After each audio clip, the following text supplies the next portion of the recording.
নমস্কার, সবাইকে স্বাগত জানাচ্ছি এখনকার অনুষ্ঠান গাইডলাইন্স বাই শ্রীময়ী। এবং অবশ্যই ট্যারো কার্ড ওরাকল রিডিং এর মাধ্যম দিয়ে যেমন আমরা আভাস পাই যে আমাদের সামনে কি মুহূর্ত আসতে চলেছে, নেগেটিভ পজিটিভ যেটাই হোক, এটা জানার পরে থাকে তার অভ্যর্থ প্রতিকার প্রতিবিধান। যে অভ্যর্থ প্রতিকার প্রতিবিধানে আমরা সমস্যাগুলো থেকে বেরিয়ে আসতে পারি সহজে এবং আমাদের স্বপ্নগুলোকে বাস্তব করতে পারি, কারণ আমাদের সফলতা আমাদের হাতে আসে। অবশ্যই আমাদের সঙ্গে রয়েছেন শ্রীময়ী, অনেক অনেক স্বাগত অনুষ্ঠানে আসার জন্য। Thank you. নমস্কার বন্ধুরা, আশা করি সকলে ভালো আছেন। কার্তিক মাস পড়ে গেছে, অর্থাৎ মানে সেই সিজন চেঞ্জটা শুরু হয়ে গেছে। অত গরমের পরিবর্তে হালকা হালকা ঠান্ডা আমরা পেতে শুরু করেছি।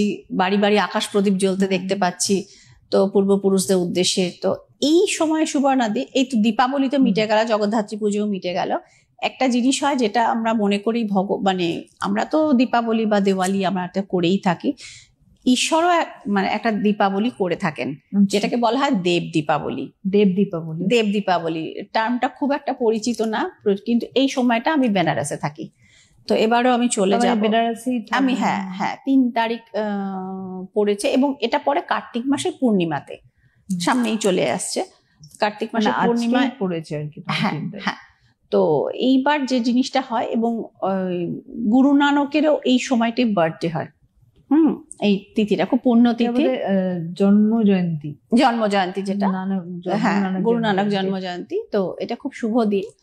আর এটা আরেকটা গুরুত্ব রয়েছে, যেটা হচ্ছে বৌদ্ধ ধর্ম। কারণ অনেকেই জানেন যে দেখুন, ট্যারো কার্ডসটা যেরকম মিশরীয় পদ্ধতি, যেটা আমি শিখে এসেছি বাইরে থেকে, কিন্তু আমাদের বৌদ্ধ ধর্মেও কোথাও না কোথাও এই যে আমাদের 4টে যে কার্ডসের ক্যাটেগরি আছে, যে কাপস, ওয়ান্ডস, সোর্ড, পেন্টাকেলস, এটা না আমাদের যে বর্ণাশ্রম প্রথা, প্রাচীন ভারতে যেটা ছিল, অর্থাৎ ব্রাহ্মণ, ক্ষত্রিয়, বৈশ্য, শূদ্র, 4টে শ্রেণীকে বর্ণ ছিল। হ্যাঁ, বর্ণাশ্রমটাকে, এটাকে এই ক্লাসিফিকেশনটাকে নির্দেশ করে।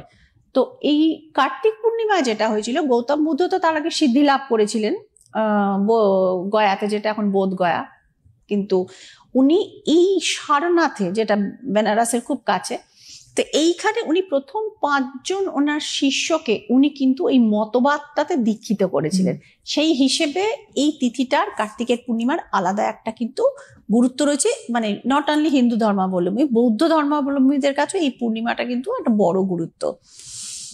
আর আমরা যেটা ছোট থেকে দেখে এসেছি, বা এই সময় বেনারসের যেটা উপস্থিত, আমি ছবিগুলো দেখাবো দর্শকদের। তো প্রত্যেকটি ঘাটে ঘাটে না সুবর্ণাদি প্রদীপ দেয়া হয়, এবং পুরো ফুলে ভরা থাকে। মানে এত, মানে যেমন ভালো লাগে দিনের বেলা দেখতে, ততোধিক ভালো লাগে রাত্রিবেলা দেখতে। এবং অনেক সময় অনেকে করে, গঙ্গার ঘাটগুলোতে তো প্রচুর বিদেশি আসেন, টুরিস্ট আসেন, বিভিন্ন মানে প্রদেশ থেকে, ভারতবর্ষের নানা জায়গা থেকে লোক আসেন, এবং অনেকে এই সময়টা নৌকা বিহার করেন। বেনারসে জানেন একটা গঙ্গা বক্ষে ভ্রমণের ব্যবস্থা বহু পুরনো, তো ওইখান থেকে মানে সন্ধ্যা আরতি দেখেন এবং গঙ্গা আরতি দেখেন। এবং এই যে সময় প্রদীপ এই জ্বালানোটা, প্রচুর বিদেশি আসেন, এবং প্রচুর মানে সেই এক অন্য ভারত, ভীষণ সুন্দর রকম দেখতে, একদম অন্যরকম, এবং একটা স্বর্গীয় অনুভূতি। মানে ওটার সাথে যে মানে বলে না স্পিরিচুয়াল অ্যাক্টিভিটিটা, যদি আপনি ফিল না করতে পারেন তাহলে সেটার কোনো ভ্যালু থাকে না। তো অদ্ভুত একটা ফিলিং হয়, এবং এই সময়টাকে কাজে লাগিয়ে যে জিনিসটা হয় সুবর্ণাদি, যেটা হচ্ছে বাস্তু সংক্রান্ত বিভিন্ন প্রতিকার হয়। এবং ধরুন কোনো মানুষ, ধরুন তার জীবনে হয়তো লেখাপড়া শিখেছেন, বাড়ি গাড়ি করেছেন, তার সত্ত্বেও তার জীবনে হয়তো কোনো না কোনো জায়গায় অপূর্ণতা থেকে গেছে। তা কার্তিক পূর্ণিমার এই চাঁদ, এই জিনিসটিকে, এবং এই দেব দীপাবলি তিথি, এইটাতে কিন্তু মনে করা হয় যে মানুষের অসম্পূর্ণতা থেকে তিনি কমপ্লিট হতে পারেন। এবং ধরুন এই সামনে অগ্রহায়ণ আসছে, এই প্রচুর মানুষ ছেলে মেয়ের বিয়ে দেবেন, বা নিজেরাও অনেক ক্যান্ডিডেট আছেন যারা অনুষ্ঠান শুনছেন, যারা বিবাহ ইচ্ছুক। অনেকের বিয়েতে না ব্লকেজ থাকে। হ্যাঁ, তুমি বলো। হ্যাঁ, অনেকের বিয়েতে ব্লকেজ থাকে। দেখুন, বাইরের লোক তার করতে আসবে না, সেক্ষেত্রে হয়তো কোনো আত্মীয় রেসপন্সিবল, কোনো ক্ষেত্রে বন্ধু বান্ধব বা প্রতিবেশী রেসপন্সিবল। সুন্দরী শিক্ষিতা, খুব ভালো মানে চাকরি বাকরি করে, সেই মেয়ের বিয়ে হচ্ছে না। প্রচুর প্রতিষ্ঠিত ছেলে, তার বিয়ে হচ্ছে না। মানে আমি এরকম দেখেছি, সরকারি চাকরি করা ছেলেকে নিয়ে বাবা মা নাজেহাল হয়ে গেছে, 7 বছর ধরে খুঁজে যাচ্ছেন, পাচ্ছে না, মানে বিয়ে হচ্ছে না, মানে মুখের কাছে এসে জোকটা কেটে যাচ্ছে, মানে পাত্রীপক্ষ ব্যাক আউট করছে। ভাবা যায় এটা ভারতবর্ষে? তো সে ঘটনাও ঘটছে। তখন ট্যারো এবং ওরাকেল করতে গিয়ে দেখেছি, হ্যাঁ, কেউ কারা তার বিয়েটি উদ্দেশ্য প্রণোদিত ভাবে আটকে রেখেছেন, ব্লক করেছেন। বলতে উদ্দেশ্য প্রণোদিত বলতে কি, সম্পত্তির উদ্দেশ্য। মানে সব থেকে যেটা মানে বেশি আমি দেখেছি করতে গিয়ে সেটা হচ্ছে সম্পত্তির কারণে, যে অমুক বাড়ির ছেলেটির বিয়েতে একটা ব্লকেজ তৈরি করা যায়, ছেলেটি বিয়ে করলে তার উত্তরাধিকারী আসলে সম্পত্তির বাটোয়ারাটা হবে, সুতরাং ছেলেটির বিয়েটা ব্লক করে রাখো। একইভাবে মেয়ের সম্পর্কে হয়তো ঈর্ষাপ্রসূত ভাবে এটা করা আছে। এই সমস্ত জিনিসগুলো কিন্তু ভীষণভাবে প্রতিকার কিন্তু করা হয় দেব দীপাবলিতে। এবং আরেকটি হচ্ছে বাস্তু দোষ, মেজর বাস্তু দোষ। অনেকের বাড়িতে থাকে, মানে ধরুন বাড়িতে হয়তো কোনো অপঘাত হয়েছে, তারা হয়তো না জেনে হয়তো বাড়িটা কিনে ফেলেছেন, বা বাড়িটা কেনেননি, ওইখানে প্রমোটার হয়তো জলের দামে বাড়িটি পেয়ে গেছেন, তিনি ফ্ল্যাট করে দিয়ে তিনি তো বিক্রি করে দিয়েছেন।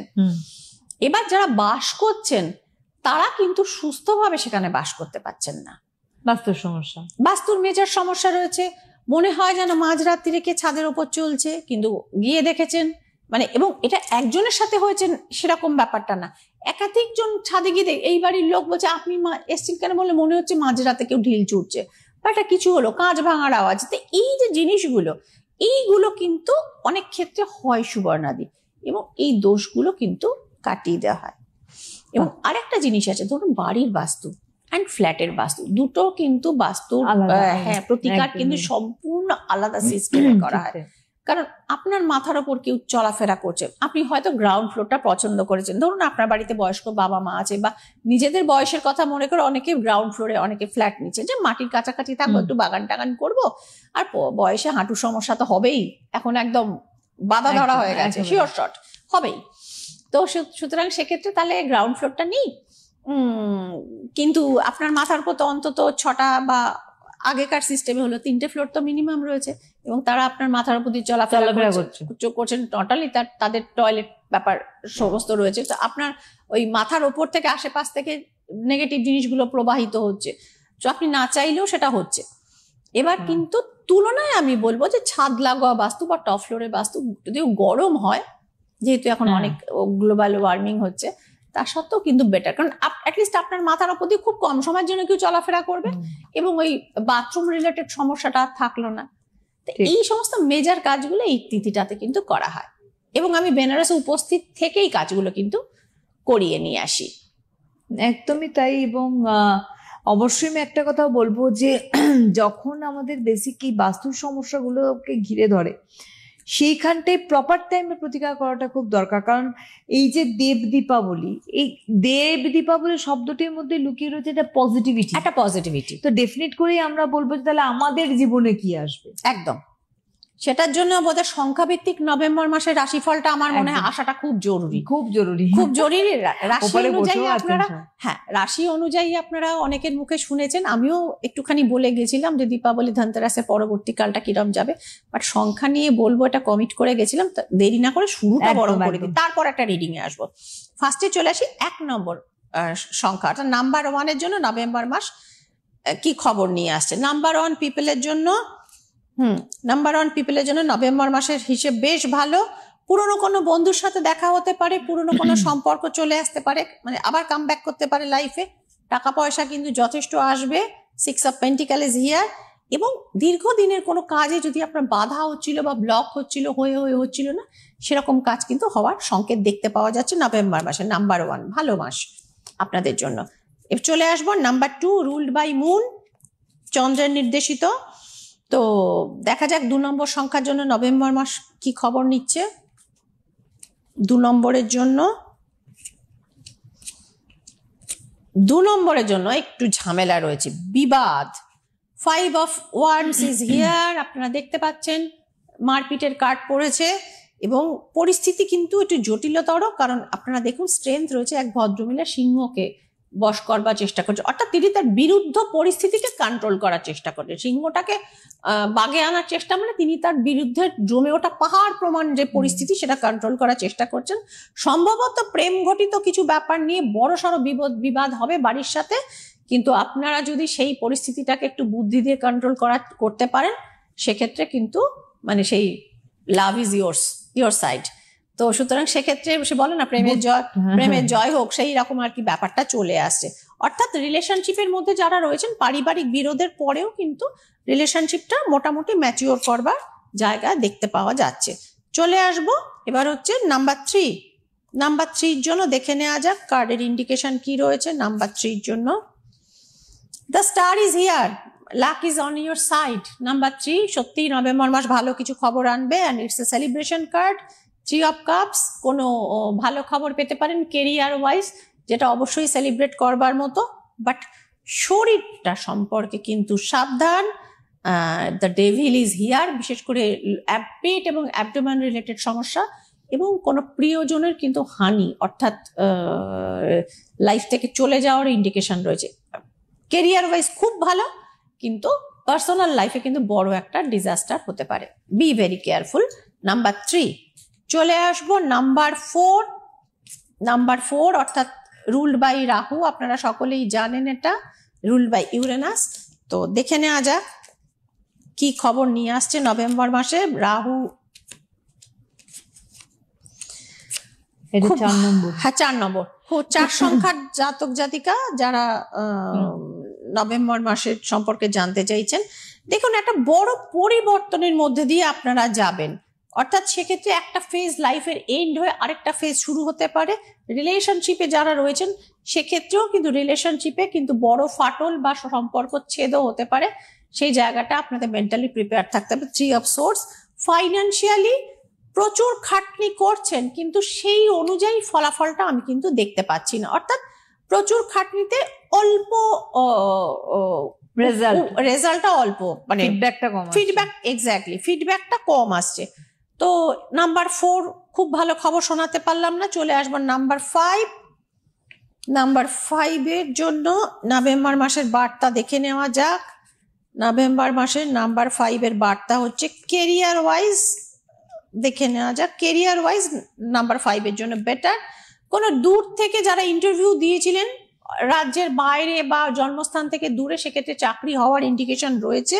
যারা দীর্ঘদিন কোনো কোর্ট ম্যাটার্সে ঝুলেছিলেন তাদের মানে এই কোর্টের রায় কিন্তু আপনাদের ফরে যেতে পারে, ফেভারে যেতে পারে, এবং ফাইন্যান্সিয়ালিও আপনাদের লাইফে নভেম্বর মাসে কিন্তু গ্রোথটা দেখাচ্ছে, অর্থাৎ গ্রোথ ইন্ডিকেট করছে। তো 5 পর্যন্ত আজকে গেলাম, 6 থেকে 9 পরের এপিসোডে আপনারা একটুখানি দেখে নেবেন যাদের পরবর্তী সংখ্যাগুলো রয়েছে। তো সুতরাং পরের এপিসোডটা কিন্তু অবশ্যই এক্ষেত্রে দেখতে হবে, অপেক্ষা থাকবে কিন্তু পরের এপিসোড 6 নম্বর থেকে যাবে। ততক্ষণ আমি একটুখানি বলে রাখি শ্রীময়ী চেম্বারের কথা।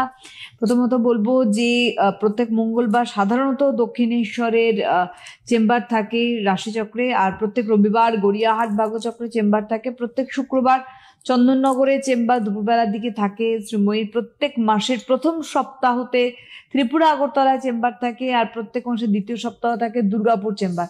দুর্গাপুরের ব্যাপারটাই বলি, সুবর্ণাদি 12 তারিখ যেটা আমাদের অলরেডি মানে দেখানো হচ্ছে, 12 তারিখে অর্থাৎ 12ই নভেম্বর বুধবার পড়ছে সম্ভবত, ওদিন কিন্তু আমি দুর্গাপুরে আমি আসবো।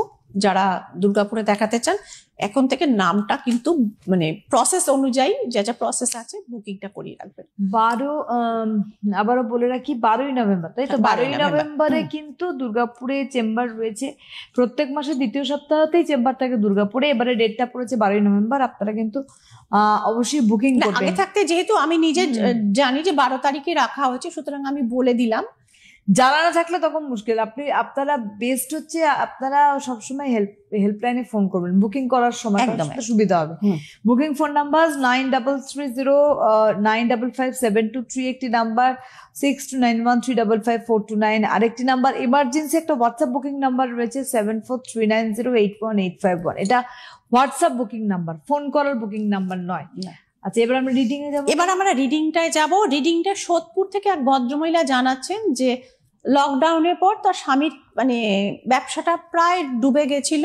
তা যাই হোক, স্বামী কোনো মতে আবার উঠে দাঁড়িয়েছেন। তার সমস্যা স্বামীকে নিয়ে নয়, তিনি নিজে একটি পাশাপাশি ব্যবসা শুরু করেছিলেন, এবং কিসের ব্যবসা সেটিও তিনি আমাকে জানিয়েছেন, খাবারের হোটেলের ব্যবসা। তো বেশ কিছু দিন মানে মোটামুটি অনেক চেষ্টা চরিত্র পরিশ্রম করবার পর এই মুহূর্তে ব্যবসাটির অবস্থা বেশ ভালো যাচ্ছিল, এবং তারা ভাড়া বাড়িতেই ছিলেন। কিন্তু তিনি জানাচ্ছেন শ্রীময়ী ভাড়া বাড়িতে যখন ছিলাম তখন কিন্তু ব্যবসা বেশ ভালো ছিল, গ্রোথ ছিল এবং আমাদের মধ্যে মিলমিশে ছিল, কিন্তু ইনকামটা ব্যবসা যেহেতু বেশ ভালো এই খাবার হোটেলের, তা আমরা একটা ছোট 2 কামরার ফ্ল্যাটে সোদপুরের কাছাকাছি পানিহাটিতে আমরা শিফট করেছি গত মাস 8 হলো। কিন্তু প্রথম 1 মাস 2 মাস একটু ঠিকঠাক মনে হলেও ধীরে ধীরে দেখছি এই বাড়িটাতে আসার পরে আমার সাথে আমার স্বামীর অকারণে মনোমালিন্য হচ্ছে। এবারে তো আসার পর এই বাড়ি মানে ভাড়া বাড়ি ছেড়ে নিজের বাড়িতে, নিজের মানে হোকটা ছোট তবু তো আমার নিজের ফ্ল্যাট, তো সেইটার পরে এবং হচ্ছে কি যে আমার 1 ছেলে 1 মেয়ে, তারাও অত্যন্ত উদ্ধত এবং দুর্বিনীত হয়ে যাচ্ছে, কথায় বললে তারা মোটেই শোনে না, সারাদিন মোবাইল ঘাঁটে, মা কিছু বলতে গেলে হ্যাঁ বিচ্ছিরি ভাবে উত্তর দেয়। হ্যাঁ, এবং সব থেকে ওনার যেটা খারাপ লেগেছে যে আমাদের প্রায় 18 বছর হয়েছে শ্রীময়ী বিয়ে হয়েছে এবং আমি স্বামীর সঙ্গে হাতে হাত মিলিয়ে তার ব্যবসাতে সহযোগিতা করেছি এবং তার ব্যবসা যখন ডুবে গেল এটাতে অক্লান্ত পরিশ্রম করেছি। স্বামী পাশে থাকতেন, কখনো কখনো বলতেন যে ঠিক আছে তুমি যেরকম করে করছো আমার সর্বদিক থেকে সহযোগিতা আছে। ইদানিং মানে এই বাড়িটা আসার এই 2-3 মাস পর থেকে স্বামী ভদ্রলোক কেন জানি না আমাকে সন্দেহ করতে শুরু করেছেন। আমি এদিকে দোকানটা যে ভালো চলছে না সেই দিকে আমি আরো বেশি পরিশ্রম বাড়িয়ে দিয়েছি, হয়তো একটু কোনো দিন ফিরতে আমার রাতও হচ্ছে, কিন্তু আমার 18 বছর বিবাহিত স্বামী তিনি আমাকে হঠাৎ অকারণে কেন সন্দেহ শুরু করলেন সেটা আমি বিশাল একটা প্রশ্ন চিহ্ন। হ্যাঁ, এবং স্বামীর দেখা দেখি ছেলে মেয়েরাও বলছে যে হ্যাঁ তুমি এত রাত করে ফিরছো কেন, বাবা কি সবটা তো তাহলে ভুল বলছে বলে মনে হচ্ছে না।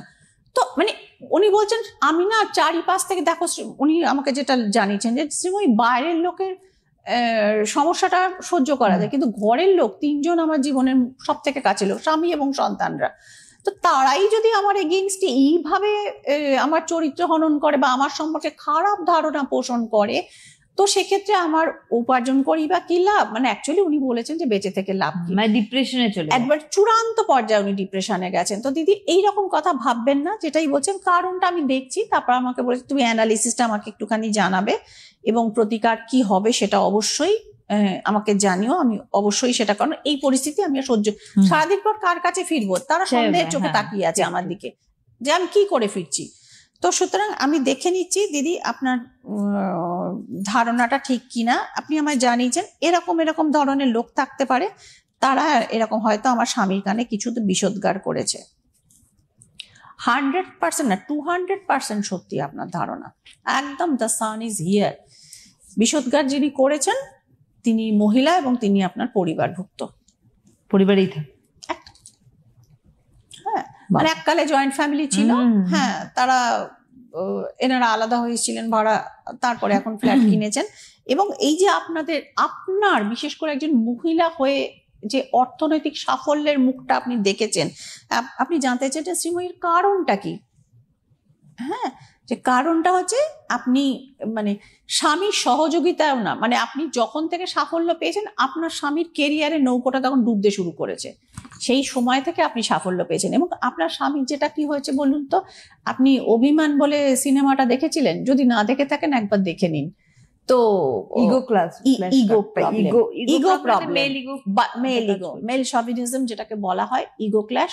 তো আপনার স্বামী ভালো মানুষ, আপনাকে যথেষ্ট ভালোবাসেন, তখনও বাসতেন আজও বাসেন, কিন্তু যেহেতু তার নিজের জায়গাটা আস্তে আস্তে ফ্লপের দিকে যাচ্ছে এবং আপনি উঠে আসছেন, তো কেউ বা কারা আপনাদের দুজনের সম্পর্কের মাঝখানে বিষোদ্গার করে এটা করেছে যে যাতে আপনি আর উঠতে না পারেন এবং দুজনে মিলে আপনারা সাফার করুন, সেটাই যে করেছে তার উদ্দেশ্য। আমি আপনাকে কার্ডটা দেখিয়ে দিচ্ছি, এই যে দ্য হ্যাংম্যান, মানে যে করেছে তার উদ্দেশ্য এটা, কারণ আপনি যদি সরে যান সংসার থেকে কোনোভাবে বা জীবন থেকেও, তাহলে তার পক্ষে অনেকটা সুবিধা হয়, কারণ তিনি প্রথম থেকে আপনার স্বামীকে টার্গেট করে রেখেছিলেন, এর থেকে বেশি আর আমি বলতে পারবো না। তো সুতরাং আপনি সবই বোঝা যায়, ট্যারো কার্ড তো পুরো একেবারে স্বচ্ছ টু দ্য পয়েন্ট আনসার করে দেয়। আর আরেকটা জিনিস যেটা হচ্ছে সুবর্ণাদি, যারা চেম্বারে আসেন যাদের ডেট অফ বার্থ নেই, ট্যারো কার্ডের ইউএসপিটা হচ্ছে ডেট অফ বার্থের প্রয়োজন নেই। ডেট অফ বার্থ ছাড়া একটি পদ্ধতি সন্ধান খোঁজ করতে করতে আমি ট্যারো কার্ডের সন্ধান পাই, এবং আপনার যদি প্রপার ডেট অফ বার্থ না থাকে বা ডেট অফ বার্থ নিয়ে কনফিউশন থাকে যে আমি 10টা 35-এ জন্মেছি না 11টা 35-এ জন্মেছি কি 10টা 45-এ জন্মেছি, অনেক সময় ছোট ছোট জিনিসগুলো বড় পার্থক্য তৈরি করে দেয়। বৈদিক অ্যাস্ট্রোলজির ক্ষেত্রে। তো সুতরাং সেই জায়গাটা মানে ওই সময় নিয়ে বা ডেট অফ বার্থ নিয়ে সংশয়ের কোনো জায়গা নেই। যাদের সঠিক ডেট অফ বার্থ নেই বা সংশয় রয়েছে তাদের জন্য ট্যারো কার্ড রয়েছে, আপনাকে সঠিক আনসার দিতে হবে। এর মধ্যে যে গ্রহ সঞ্চারগুলো রয়েছে সুবর্ণাদি, আমি একটুখানি বরং বলে দিই যে রাহু পূর্ব ভাদ্রপদ নক্ষত্রে এখনো রয়েছে, কিন্তু আগামী 25শে নভেম্বর রাহু শতভিষা নক্ষত্রে অর্থাৎ তার নিজের নক্ষত্রে কিন্তু সঞ্চার করছে, এবং সেটার ফলে প্রচুর মানুষ যেটা নিয়ে আসেন, শ্রীময়ী আমার ছেলে মেয়ে সারাক্ষণ মোবাইলে ঢুকে বসে থাকে, এই যে মোবাইল ঘাঁটা এবং পড়াশোনা থেকে তার মনটা চলে যাওয়া, এই যে সমস্যাগুলো এবং অসৎ সঙ্গে জড়িয়ে পড়া আজকের যুগে তো নতুন কিছু কথা নয়, খুব সহজ, সেটা খুব সহজ। বাবা মা ম্যাক্সিমাম চাকরি বাকরি করতে ব্যস্ত বা নিজেদের কেরিয়ারে ব্যস্ত, পরিবারে একটি সন্তান বা হার্ডলি দুটি সন্তান।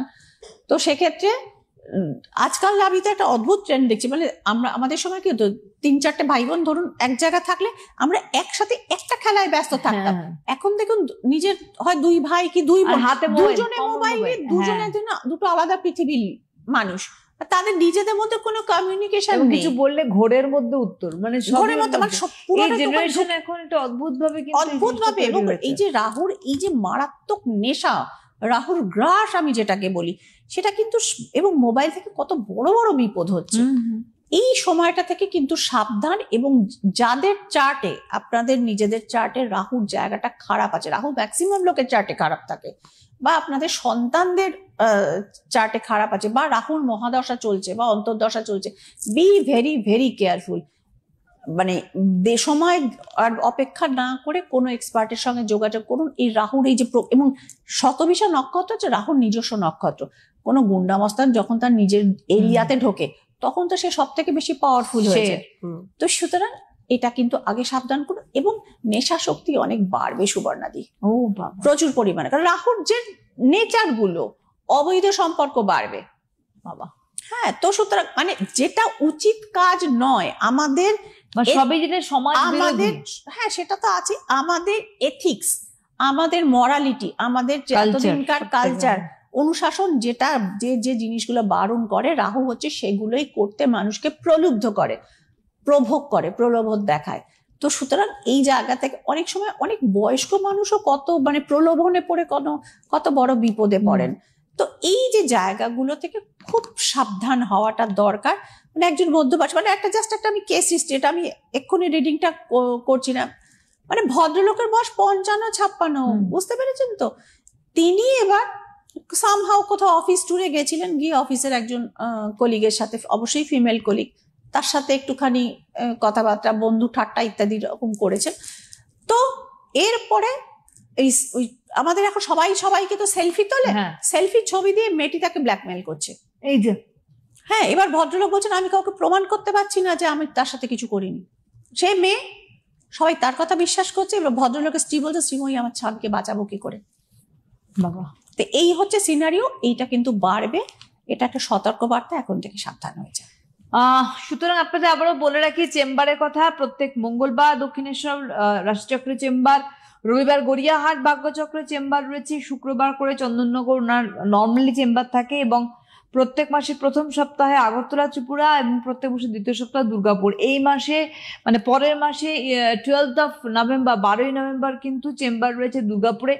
আর যে যে বুকিং ফোন নাম্বার গেছে সেখানে যোগাযোগ করতে হবে, অনলাইনেও আপনারা যোগাযোগ করতে পারেন। প্রথমত নাম্বার বলছি 9330925723, 6291 3555429, এবং এমার্জেন্সি একটি বুকিং নাম্বার রয়েছে, এবং সেটা হচ্ছে 7439081851। এখানে শুধুমাত্র কিন্তু আপনারা হোয়াটসঅ্যাপের মাধ্যমে বুকিং করবেন। আজকে আর হাতে আমাদের একেবারেই সময় নেই। আগামী দিনে গাইডলাইন্স বাই শ্রীময়ীকে অবশ্যই নিয়ে, আমরা শ্রীময়ীকে নিয়ে সরাসরি পথ চলবো, আরো জানতে। অনেক ধন্যবাদ শ্রীময়ীকে, ধন্যবাদ আপনাদের জানাই, ভালো থাকবেন, নমস্কার।